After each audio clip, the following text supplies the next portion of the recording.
Dear student, कैसे हैं आप सब। आज का हमारा टॉपिक है इकोलॉजिकल इम्बैलेंस। ये हमारे माहौल में इम्बैलेंस कैसे होता है, बैलेंस ख़राब कैसे होता है। बिस्मिल्लाहिर्रहमानिर्रहीम। Introduction of new species in an ecosystem, overhunting, migration etcetera are the factors which are disturbing the natural balance of ecosystem. This is called ecological imbalance. यहाँ से आप देख सकते हैं कि न्यू स्पीशीज़ इंट्रोड्यूस हो जाना इकोसिस्टम में, या ओवर हंटिंग, ज़्यादा शिकार कर लेना, माइग्रेशन, स्पीशीज़ का एक जगह से दूसरी जगह चले जाना, ये तमाम फैक्टर्स मिलकर डिस्टर्ब करते हैं नेचर को, उनके बैलेंस को ख़राब कर देते हैं। इस तमाम डिस्टर्बेंस को बोलते हैं इकोलॉजिकल इम्बैलेंस। सबसे पहला टॉपिक जो हम इसमें देखेंगे इम्बैलेंस में, सबसे पहली वजह क्या है। Introduction of a new species. The entering of a foreign species into any area can imbalance the natural ecosystems. आप देख सकते हैं कि अगर फ़ॉरेन स्पीशीज़ का मतलब है कि बैरूनी ममालिक से या बैरूनी जगह से, एक जगह की वो वहाँ की स्पीशीज़ नहीं है, वहाँ के जानदार नहीं है, लेकिन किसी दूसरी जगह के वो जानदार हैं, ऑर्गेनिज़म्स हैं, वो वहाँ पर आकर अगर उस माहौल में बस जाएं तो ये इम्बैलेंस का नतीजा होता है। अब एग्ज़ाम्पल इसमें क्या बताई गई है कि फ़िलीपाइंस में some species such as toad and golden snail were introduced. The population of these species went uncontrollable because of lack of natural enemies।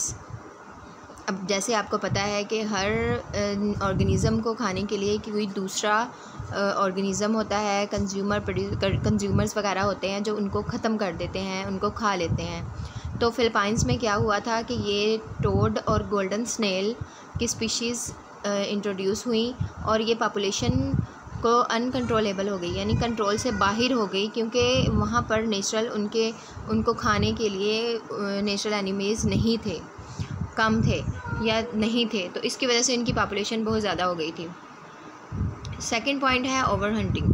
It is defined as the relentless chase for wild or game animals to kill or catch them for economic और personal gains और food. इसे हम कैसे define कर सकते हैं।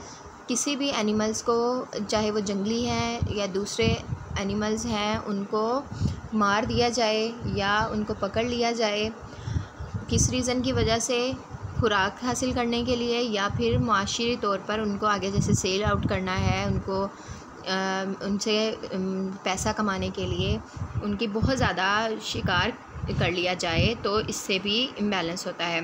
Excessive hunting, बहुत ज़्यादा अगर शिकार किया जाए, can cause extinction of many species, तो इससे बहुत सारी स्पीशीज़ में कमी वाक़ होती है।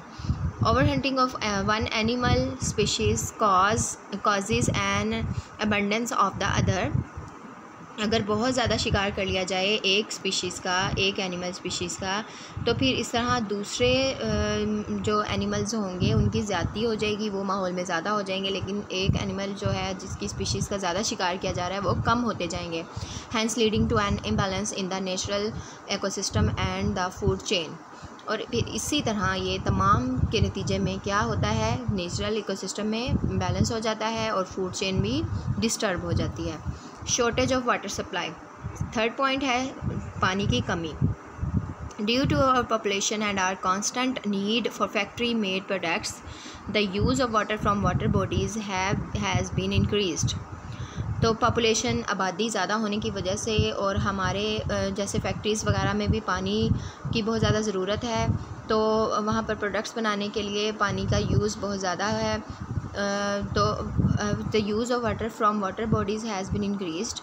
तो जो भी हमारा पानी की मिकदार, ज़ाहिर है जैसे जैसे पॉपुलेशन ज़्यादा होती जाएगी पानी ज़्यादा इस्तेमाल हो रहा है। This results in loss of fresh water in water bodies.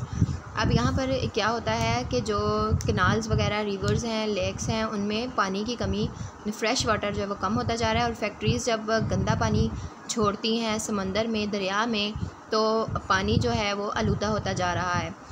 Pollution in water bodies is not only limited to the factory waste.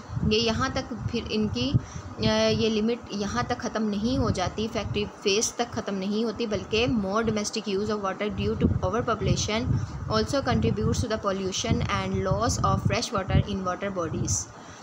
और क्या होता है कि ओवर पॉपुलेशन की वजह से पोल्यूशन में भी इजाफा हो रहा है और फ्रेश वाटर में भी कमी वाक़ हो रही है। Climate change is also affect the water supply in our environment through flood और droughts.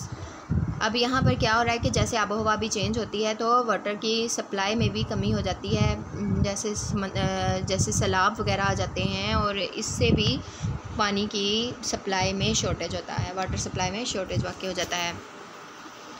Migration is the movement of organism from one place to the other. This movement changes the population of a place. अब यहाँ पर migration का जैसे आप जानते हैं कि एक जगह से दूसरी जगह परिंदों का या जानवरों का जगह छोड़कर दूसरी जगह अपनी जगह बना लेना, मस्कन बना लेना, इसे कहते हैं माइग्रेशन। ये the migration usually takes place for search of food. किस वजह से माइग्रेट करते हैं, किस वजह से माइग्रेशन होती है? फूड की तलाश में, वाटर एंड शेल्टर, या फिर घर की तलाश में। एग्ज़ाम्पल क्या है गिवन है, birds migrate for the search of food. जैसे आपको नज़र आ रहा है बहुत सारे बर्ड्स हैं वो खुराक की तलाश में भी माइग्रेट कर लेते हैं। इसी के साथ हमारा टॉपिक कंप्लीट होता है। हमने कौन सा टॉपिक आज पढ़ा है? इकोलॉजिकल इम्बैलेंस, के कैसे हमारे माहौल में, इकोलॉजी सिस्टम में इम्बैलेंस हो रहा है। इंट्रोडक्शन ऑफ न्यू स्पीशीज़ के आने की वजह से किसी भी जगह पर जहाँ पर उनके एनिमीज़ नहीं होते, कम होते हैं, तो वो उनको खा नहीं सकते, उसकी वजह से उनकी ज़्यादती हो जाती है स्पीशीज़ की। ओवर हंटिंग, बहुत ज़्यादा शिकार करने की वजह से जो इम्बैलेंस हो जाता है इकोसिस्टम में और फूड चेन में। शॉर्टेज ऑफ वाटर सप्लाई, पानी फ्रेश वाटर जो है वो कम होता जा रहा है जैसे जैसे पॉपुलेशन ज़्यादा होती जा रही है, उसकी वजह से पानी में भी सप्लाई में कमी हो रही है। माइग्रेशन, परिंदों का या जानवरों का एक जगह से दूसरी जगह माइग्रेट कर जाना खुराक की तलाश में, तो फिर इसकी वजह से भी इम्बैलेंस हो जाता है। एक जगह पर ज़्यादा जानवर हो जाते हैं और एक जगह पर कम हो जाते हैं, तो इसकी वजह से माइग्रेशन एक बहुत बड़ा कॉज है इम्बैलेंस का। ओके जी, अगले टॉपिक के लिए अल्लाह हाफिज़।